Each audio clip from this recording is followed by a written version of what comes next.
To help us unpack all of the latest developments out of the Middle East, let's turn to News Nation's Robert Sherman live in Tel Aviv for us tonight. Robert.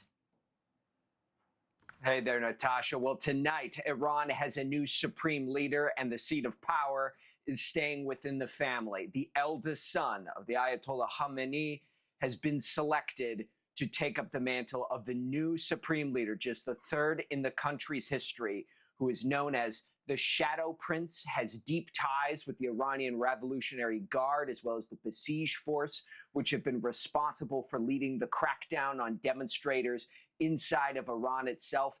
Previously, President Trump had been asked about Ayatollah Khamenei's son taking up the mantle. He viewed him as an unacceptable choice.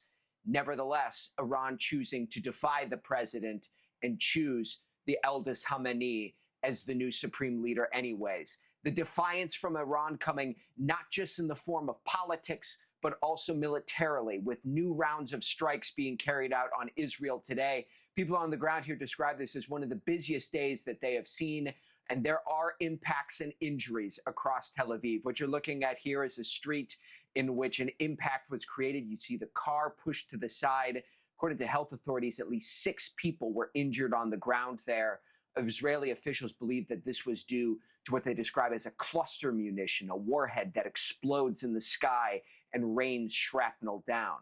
In response, we have seen American and Israeli forces making good on their promise to hit Iran harder. You see these images of flames bursting into the sky. This is from an oil depot that was struck. We also know that the IRGC's Air Force headquarters was hit as well, ballistic missile manufacturing sites, as the scope of targets continues to expand.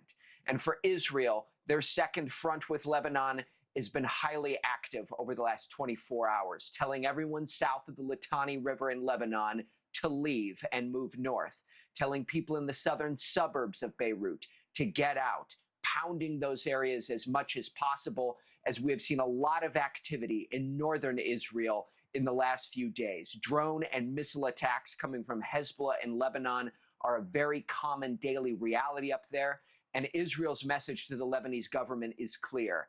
Get Hezbollah in line, or the Israelis will do it by force. Natasha. Thank you for watching. Subscribe below and download our News Nation app right now on your phone, and you will get fact-based, unbiased news for all Americans.